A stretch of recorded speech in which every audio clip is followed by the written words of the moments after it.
My tenant was the nicest guy in the neighborhood. Then I found out why he really helped the elderly couple next door.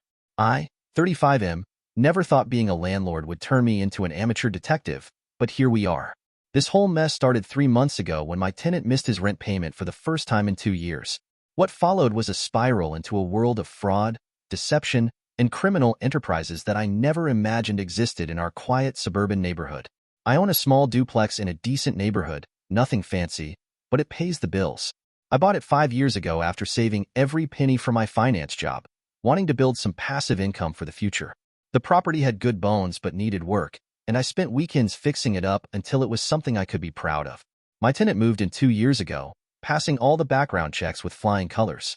References from previous landlords were glowing, credit score was excellent, and his income as an insurance consultant more than qualified him for the rent. He'd always been the perfect tenant, quiet, maintained the place well, and never missed a payment. He even helped the elderly couple next door with their groceries sometimes.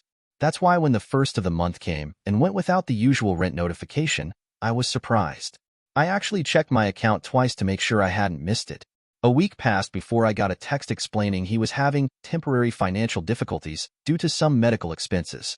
He promised to pay within 2 weeks, adding a detailed story about unexpected surgery complications and insurance delays. Being a reasonable person and considering his perfect track record, I agreed. I even offered to work out a payment plan if needed. We all hit rough patches sometimes, right? But something felt off about his explanation. Maybe it was my background in finance, or maybe just intuition, but certain details didn't add up. During our text exchange, he mentioned something about insurance claims and hospital bills that contradicted what he'd told me earlier about his coverage. When I first rented to him, he bragged about his premium health insurance through his consulting firm. Now he was talking about coverage gaps and out-of-network providers. I probably would have let it go if I hadn't spotted him getting into a brand new Tesla the next day. Not just any Tesla. We're talking the top-end Model X with all the bells and whistles. For someone claiming financial hardship, that seemed excessive. My curiosity got the better of me, and I started paying more attention to what was happening at my property. Over the next few days, I noticed unusual patterns. Multiple visitors in expensive suits would arrive, always between 2 and 4 p.m. They carried leather briefcases and spoke in hushed tones. The meetings never lasted more than an hour. Through my home office window, which faces the duplex, I could see them gathered around laptops and papers spread across his dining table. Late-night meetings became frequent too. Cars I didn't recognize would park down the street, and people would enter through the back door. Documents were constantly being carried in and out. One afternoon, while I was doing yard work, I overheard a heated phone conversation about claim adjustments and distribution channels. The words underwriter suspicion came up several times. The pieces started coming together when I received a call from my property insurance company about recent claims in the neighborhood. They were conducting a routine survey about water damage claims, and the agent mentioned several high-value claims from nearby properties, all following a similar pattern.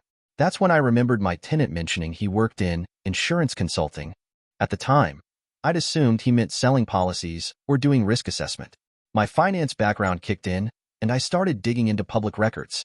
What I found was fascinating and disturbing. My tenant was connected to a string of LLCs, all registered within the past 3 years. The company names were variations of legitimate-sounding insurance adjustment firms. Each one had filed multiple insurance claims for various properties across 3 states. The amounts were always just under the threshold that would trigger deeper investigation, usually between $30,000 and $45,000. I spent my evenings creating spreadsheets, tracking patterns in the claims. There was always water damage involved. Always 3 to 4 contractors submitting estimates. Always the same timeline between property purchase and claim filing. The more I dug, the more connections I found. The breakthrough came when I discovered his medical expenses were actually legal fees. He was being sued by another insurance company for fraud, but they'd settled quietly. Too quietly. The settlement documents were sealed, but I found references to it in corporate filings. The timing coincided perfectly with when he'd stopped paying rent. I took my findings to the state insurance commissioner's office. I wasn't sure they'd take me seriously. After all, I was just a landlord with a spreadsheet and a hunch. But within hours, I was sitting with fraud investigators, unraveling a scheme that spanned 5 years and involved over $3 million in fraudulent claims. My tenant wasn't just filing false claims. He was running a sophisticated operation that helped others do the same. The investigation revealed an entire network of fake contractors, staged damage photos, and doctored repair estimates. They'd even created a fake disaster restoration company to verify the claims. The company had a website, reviews, even a local office, all elaborate props for the scheme. The suited visitors I'd seen were clients paying for help in filing fraudulent claims. The late-night meetings were planning sessions for upcoming scams. What really chilled me was discovering their plans for my property. They'd already started fabricating evidence of water damage, taking photos of supposedly damaged areas in the basement. They'd created a fake maintenance history showing ongoing plumbing issues. My property was going to be their next target, with a planned insurance claim of $43,000 for water damage remediation. The FBI got involved once the interstate nature of the fraud became clear. They set up surveillance on my property. Those contractors doing work on the house across the street were actually agents. They monitored meetings, tracked visitors, and built their case methodically. Everything came to a head last week. I watched from my window as FBI agents led my tenant and 3 others out in handcuffs.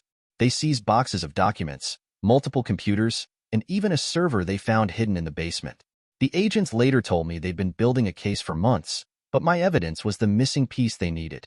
My spreadsheets helped them connect they hadn't even known existed. The aftermath has been surreal. My duplex is now part of an ongoing federal investigation. The FBI has been interviewing neighbors, gathering security camera footage, and combing through every inch of the property. They found sophisticated scanning equipment in the garage, used to create fake water damage reports.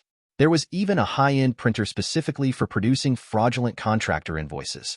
The elderly couple next door were shocked.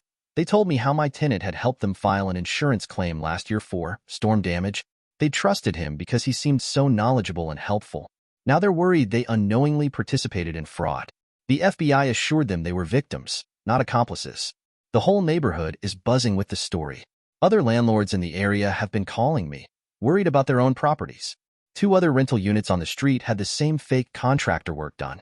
The insurance commissioner's office is now investigating every claim filed in the area over the past 3 years. I've learned more about insurance fraud than I ever wanted to know. Did you know there are entire underground forums dedicated to insurance scams? Or that some people make a career out of coaching others on how to file fraudulent claims? The investigators showed me some of what they found on my tenants' computers, tutorials, templates, even pricing sheets for different types of fraud schemes. The duplex is quiet now. Too quiet, maybe. The FBI says they'll need it as evidence for a while longer. I'm still processing how my background checks and reference calls missed all this. His previous landlord references?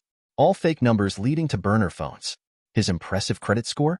Built on a foundation of stolen identities and careful credit manipulation. I've had to push back my plans to rent out the unit again. The FBI says it could be months before they're done processing everything. But honestly, I'm okay with that. This whole experience has changed how I look at property management. I'm taking courses on fraud detection and joining landlord associations to share what I've learned. The insurance commissioner's office mentioned there might be a reward for helping crack the case. But honestly, I'm just glad to have my boring, regular life back. Though I have to admit, I've started looking up other local property records, just out of curiosity. Maybe there's a future for me in fraud investigation. TLDR, tenants' late rent and suspicious behavior led me to investigate, uncovering a multi-million-dollar insurance fraud ring operating across multiple states. FBI got involved, and now my rental property is part of a federal investigation. Thank you for watching. If you enjoyed this story, please hit that subscribe button.